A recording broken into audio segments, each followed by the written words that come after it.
Welcome back. Let's talk about emergencies in OT. अगर आपका कोई भी क्वेश्चन होगा कमेंट बॉक्स में अपना क्वेश्चन डालिएगा, हम कोशिश करेंगे कि आपके क्वेश्चंस का सही आंसर दिया करें। तो आज बात करेंगे हम इमरजेंसीज को कैसे हम डील करेंगे ओटीज़ में। इमरजेंसी बोली तो कोई भी इमरजेंसी, रोड ट्रॉमा एक्सीडेंट हो, पॉइजनिंग केस हो, लेप्रोटमीज हो, जो रोज़मर्रा के रूटीन पे आपकी इमरजेंसी ओटी में आते हैं। देखिए, इमरजेंसी का जो मंत्र है ना, वो 3M के इर्द गिर्द घूमता है। 3M बोले तो M for material, M for machines, जितनी भी मशीन्स आपकी हैं, M फॉर आपका मैन पावर। जितनी भी आपके इमरजेंसी ओटी में मिनिमल मैन पावर होता है। एक ओटी को चलाने के लिए मिनिमम से मिनिमम 3 से 4 बंदे चाहिए आपको। इसका मैं आपको विस्तार से बताता हूँ कि आपको क्या करना है। जैसे ही आपके पास इमरजेंसी आएगी, ये तो पता नहीं है कि इमरजेंसी कब आएगी, ये तो रूटीन वाला वो नहीं है। इमरजेंसी कभी भी आ सकती है। जैसे मैं अभी की बात करूँ, इमरजेंसी ओटी में अभी ये पता नहीं है कि कब और क्या इमरजेंसी आ जाए। अब मेरे को क्या रेडी रखना है, उसके बारे में हम थोड़ा सा समझाने की कोशिश करेंगे कि कैसे आपको रेडी रहना है, आपको क्या करना है, आप कैसे फंसोगे नहीं एक ओटी टेक्नीशियन होने के नाते। आपको ये बातें जो जैसे मैंने आपको पहले कहा कि 3M आपको रेडी रहने चाहिए।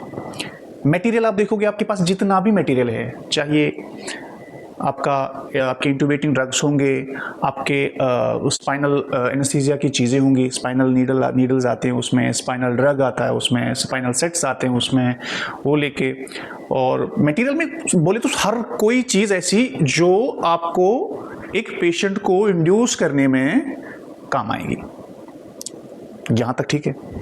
इसके बाद मटेरियल हो गया, मटेरियल में आपका सारा कुछ आ जाएगा। ट्यूब्स आ गए, आपके ड्रग्स आ गए, आपके बाकी इक्विपमेंट्स आ गए जो कि चीज़ों में आ जाएगा, मटेरियल में आ जाएगा। इसके बाद मशीन्स में सबसे पहले आप जैसे ओटी में एंटर हो जाएंगे, लाइट्स आपको देखनी है कि मेरी लाइट्स चल रही है कि नहीं, मेरा जो ऑक्सीजन पोर्ट्स जो है इंपॉर्टेंट जो होते हैं वो चल रहे हैं कि नहीं, ऑक्सीजन है उसमें कि नहीं, मेरा अलार्म सिस्टम चल रहा है इसमें कि नहीं। अगर ऑक्सीजन कभी कम हो गया, ऑक्सीजन या नाइट्रस ऑक्साइड कम हो गया, सक्शन आपका नहीं चल रहा है, तो वो पोर्ट्स आपकी वर्किंग है, ये आपको देखना है।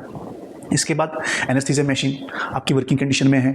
अगर आपका पेशेंट और रोड ट्रॉमा एक्सीडेंट आ गया, उसको जल्दी से आपको इंट्यूबेट करना पड़ा, तो आपको वर्किंग कंडीशन में मशीन है। अगर आपकी मशीन सही से नहीं चल रही, आपके पास दूसरा क्या है अल्टरनेट उसका, जैसे सिंपल वॉइल्स पहले हुआ करता था, या हमारे पास बेन सर्किट जो होता है, बेन सर्किट हम कनेक्ट करते हैं अपने ऑक्सीजन सिलेंडर है आपके पास।